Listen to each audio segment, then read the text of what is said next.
ধরনের ঘরের মধ্যে যে কোনো সময় আল্লাহ পাক রব্বুল আলামিনের গজব নাজিল হতে পারে।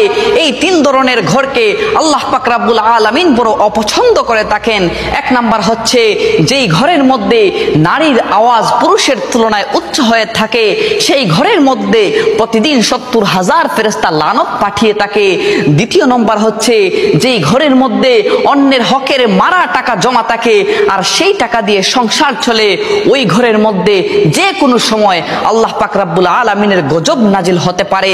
আর 3 নম্বর হচ্ছে হযরত জিবরাইল আলাইহিস সালাম বলেন, যেই ঘরের মানুষরা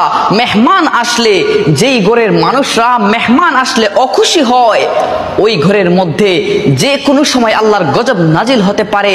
যদিও নামাজ পড়া হয় ওই ঘরের মধ্যে, ফেরেশতারা সওয়াব লেখেন না, নামাজের সওয়াব লেখেন না। নাউজুবিল্লাহ।